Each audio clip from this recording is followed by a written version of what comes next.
Assalamualaikum warahmatullahi wabarakatuh. A'udzubillahi minasyaitonirrajim. Bismillahirrahmanirrahim. Alhamdulillahirabbil alamin. Wassalatu wassalamu ala asrofil anbiya'i wal mursalin wa ala alihi wa sahbihi ajma'in, amma ba'd. Pertama-tama mari kita panjatkan puji syukur kehadirat Allah Subhanahu wa taala yang telah melimpahkan nikmat serta hidayahnya sehingga kita bisa berkumpul dalam keadaan sehat walafiat. Amin. Salawat serta salam kita haturkan kepada baginda Nabi besar Muhammad sallallahu alaihi wasallam, yang mana semoga kita akan mendapatkan syafaat beliau di hari Yaumul Qiyamah. Amin. Di sini saya akan menyampaikan bagaimana adab dan akhlak menuntut ilmu. Adab dan akhlak menuntut ilmu sangatlah penting untuk dikaji atau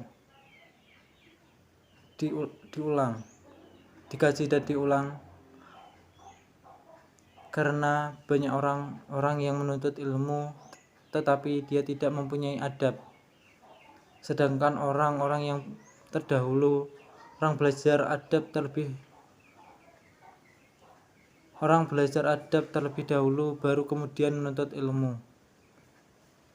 Seperti Imam Ibnu Qasim mengatakan bahwa adab seseorang itu merupakan tanda kebahagiaan seseorang, dan tidak punya adab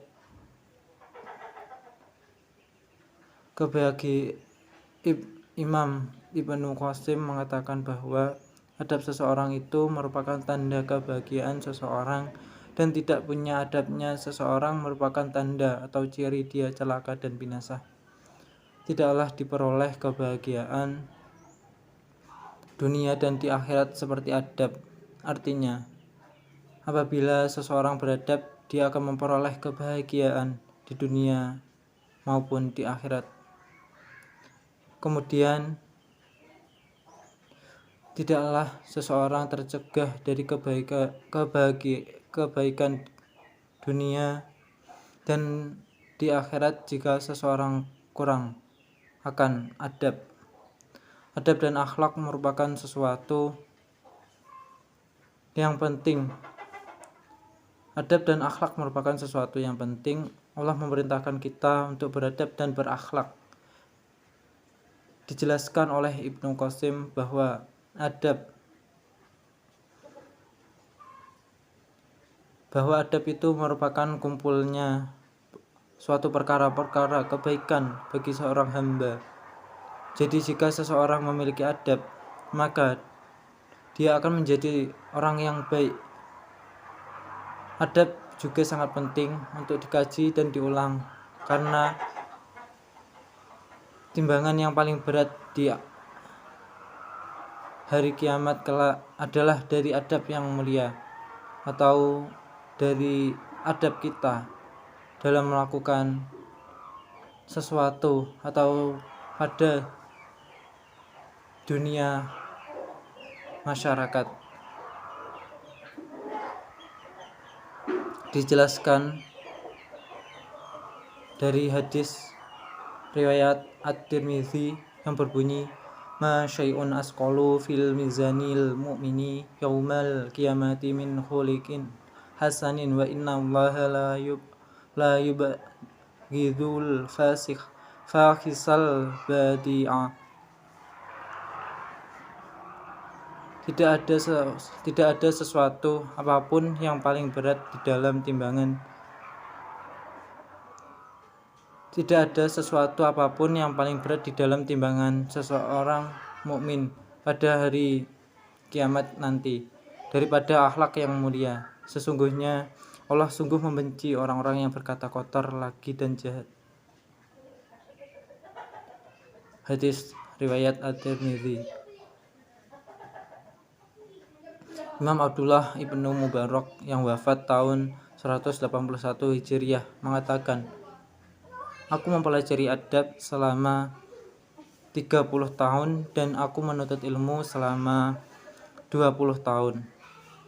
Dan para tabi'in juga mempelajari adab sebelum belajar ilmu, karena adab merupakan 2/3 ilmu.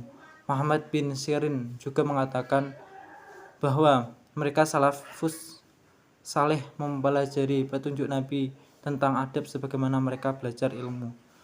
Artinya, masalah adab ini harus betul-betul kita pelajari, kita terapkan pada dunia masyarakat atau untuk kita terapkan dalam kehidupan sehari-hari.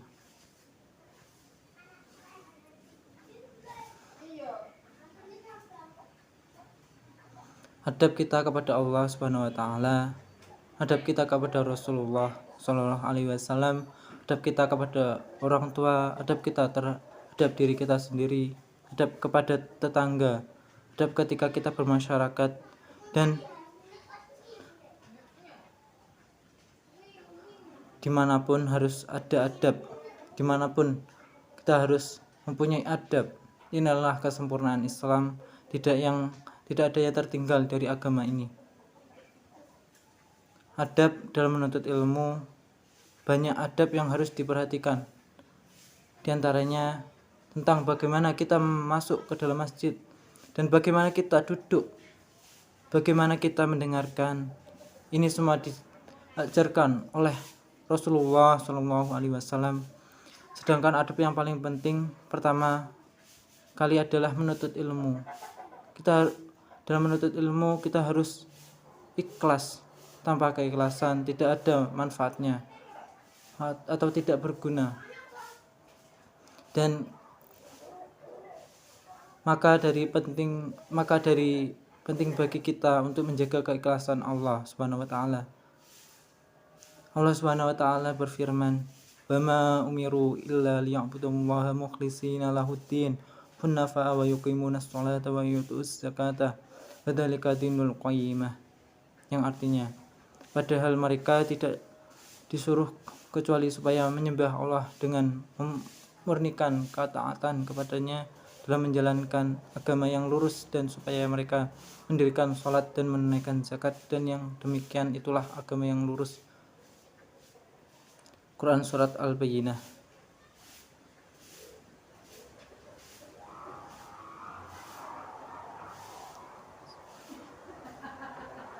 ayat 98 surat 5.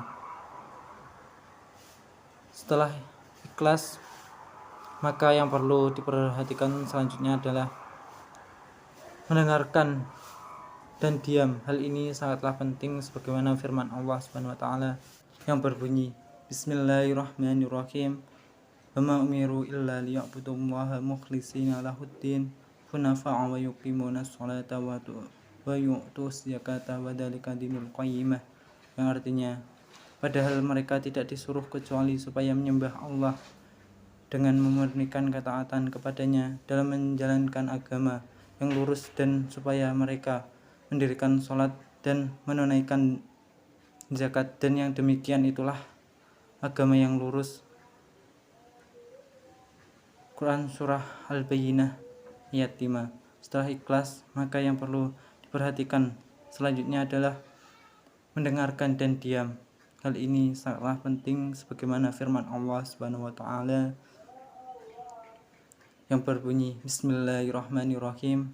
Wa idza quri'a Qur'ana fasta'inu lahu wa ansitu la'allakum turhamun. Dan apabila dibacakan Al-Quran, maka dengarkanlah baik-baik dan perhatikanlah dengan tenang agar kamu mendapatkan rahmat. Quran Surah Al-A'raf ayat 204. Adab selanjutnya adalah mencatat. Ini merupakan perintah Nabi Shallallahu alaihi wasallam. Bismillahirrahmanirrahim. Fayadu ilma bi kitabi, yang artinya ikatan ilmu dengan menulisnya. Secara umum, adab terbagi menjadi 3 macam.